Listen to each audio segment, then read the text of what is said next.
En esta radioemisora presentamos Llaves para vivir con éxito, a cargo del internacionalmente conocido maestro de la Biblia y escritor Derek Prince, quien comparte su experiencia personal y ministerio cristiano en Llaves para vivir con éxito. Bienvenidos.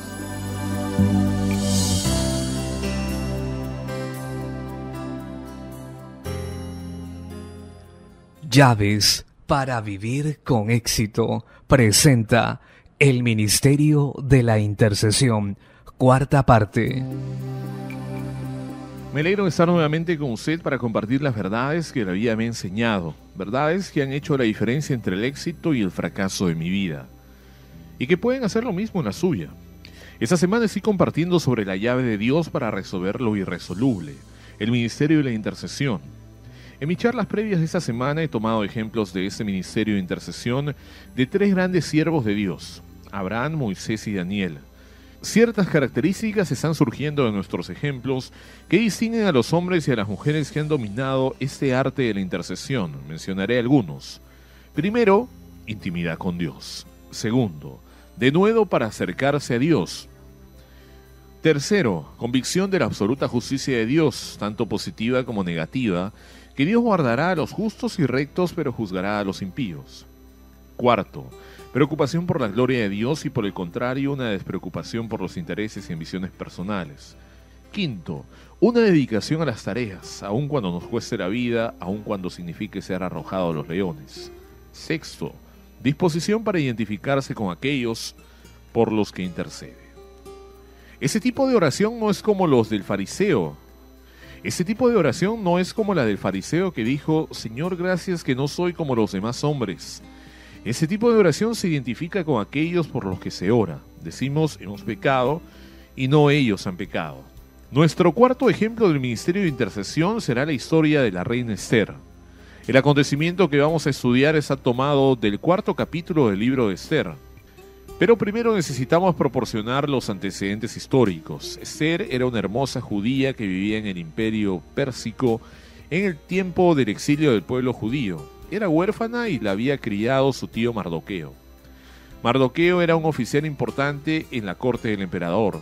Esther había sido escogida para ser la nueva reina del imperio pérsico y había alcanzado una posición de tremenda importancia en el palacio del rey. Pero Esther no había revelado nunca públicamente que era judía. Después de que ella fue hecha reina, un antisemita, un oficial de la corte del emperador llamado Samán, había hecho un plan aprobado por el rey para destruir a todos los judíos que vivían en el reino pérsico.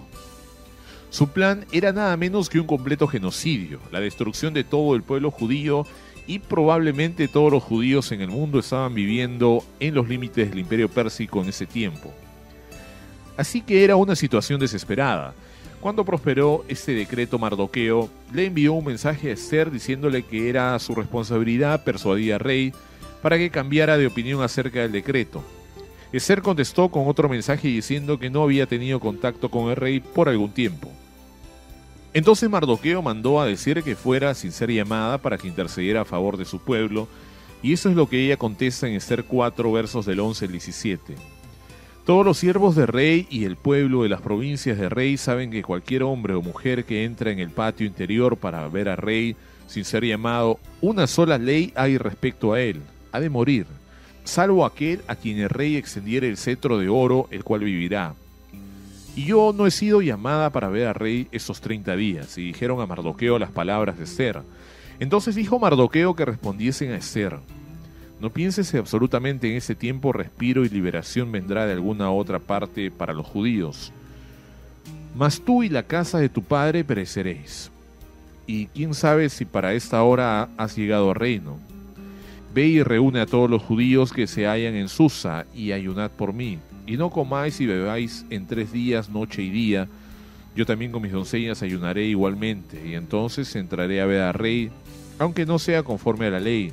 Y si perezco, que perezca. Entonces Mardoqueo fue e hizo conforme a todo lo que le mandó Esther.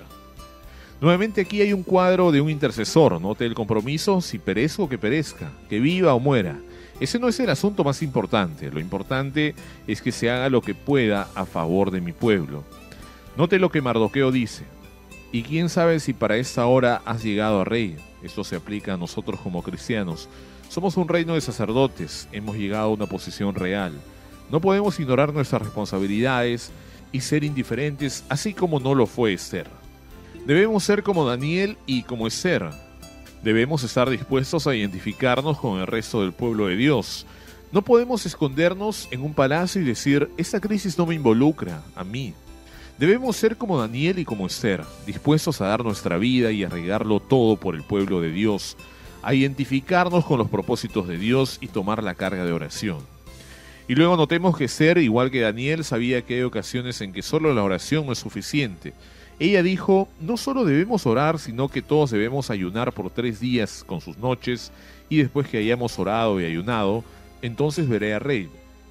Ahora leeremos de la oración. Cuando Esther entró a ver al rey, sigamos en el capítulo 5 de Esther, aconteció que al tercer día se vistió Esther su vestido real y entró en el patio interior de la casa del rey. Me gusta esa frase del patio interior. La intercesión siempre significa entrar en el patio interior en la presencia inmediata de Dios. Así que ahí estaba, enfrente del aposento del rey, y estaba el rey sentado en su trono en el aposento real, enfrente de la puerta del aposento. Y cuando vio a la reina Esther que estaba en el patio, ella obtuvo gracia ante sus ojos, y el rey extendió a Esther el cetro de oro que tenía en la mano. Esta era la evidencia de que él estaba preparado para mostrar misericordia, que no aplicaría la ley contra ella.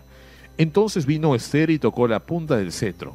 Con esa acción, ella aprovechaba la misericordia que el rey le ofrecía. Creo que eso es algo que necesitamos aprender para hacer. Tenemos que tocar la punta del cetro.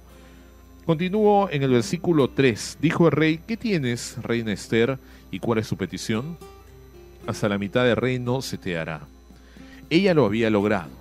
El resto del libro de Esther es el desarrollo de las consecuencias de su intercesión. Pero fue en ese momento que se ganó la victoria para el pueblo judío. Creo que siempre es ganada en la intercesión. Ahí es donde se hace la historia, donde el curso, el destino de las naciones son cambiadas. Es ahí donde somos el tipo de gobernadores que Dios quiere que seamos. Quiero que vea un hecho hermoso acerca de Esther, que cuando ella entró a ver al rey no entró como una mendiga. Ella no se rebajó, se puso sus vestidos reales y entró en la presencia del rey como una reina hermosa y encantadora. Así fue Esther. Entró como una reina. Se puso su atavío real. Ella reconoció quién era, tomó su justa posición. Creo que lo mismo se aplica a mí. Tenemos que reconocer quiénes somos ante Dios, la posición a la que nos ha elevado Dios. No tenemos que arrastrarnos, no tenemos que entrar como mendigos. Escuche estas hermosas palabras en Isaías 52, 1 y 2. Despierta, despierta. Vístete de poder, oh Sión. Vístete tu ropa hermosa, oh Jerusalén, ciudad santa. Porque nunca más vendrá a ti circunciso ni inmundo. Sacúdete del polvo, levántate y siéntate, Jerusalén. Suelta las ataduras de tu cuello. Cautiva, hija de Sión. Creo que eso es un reto a nosotros y a la manera en que oramos. Debemos ser lo que Dios dice que somos. No debemos arrastrarnos, debemos sacudirnos del polvo. Tenemos que levantarnos y sentarnos en el trono que Dios nos ha ofrecido para que podamos reinar con Él en oración e intercesión. Note algunas de las cosas que implica este pasaje. Primero, debemos vestirnos de poder y hermosura. Hay un hermoso pasaje en el Salmo 96, verso 6, que dice, alabanza y magnificencia delante de Él, poder y gloria en su santuario. Dios quiere que nos vistamos de fuerza y de gloria para que estemos debidamente ataviados en su santuario, en su patio interior, y debemos deshacernos de todo lo que ensucia. Simbólicamente dice, los incircuncisos y los inmundos no entrarán. Debemos estar puros. Luego debemos deshacernos de todo lo que nos ata. Debemos soltarnos las cadenas de nuestros cuellos. ¿Qué tipo de cadenas nos atan cuando venimos a Dios en oración? Pienso que son cadenas como la duda, la incredulidad, temor, actitudes, relaciones deficientes. Debemos librarnos de esas cadenas. Luego debemos tomar esta acción decisiva. Debemos levantarnos y no arrastrarnos más. Debemos reconocer el tipo de personas que somos en Dios y de acuerdo con nuestro destino levantarnos y actuar como Dios quiere. Volvamos al cuadro de Esther por un momento. Esther había tomado el lugar de otra reina, Vasti. quien había sido depuesta. Fue depuesta porque cuando el rey celebraba un banquete, él quería presentar a sus súbditos a la reina en toda su belleza, pero ella tenía su propio banquete y se rehusó a venir. Por eso fue depuesta. Y quiero mostrarle brevemente la diferencia entre Vasti y Esther como reinas.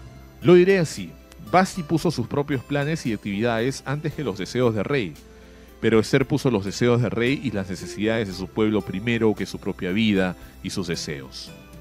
Yo creo que eso aplica a la iglesia hoy. Muchas veces la iglesia es como Vasti, ocupada con sus programas, sus planes, sus preocupaciones, y no es abierta a lo que el rey tiene que decir.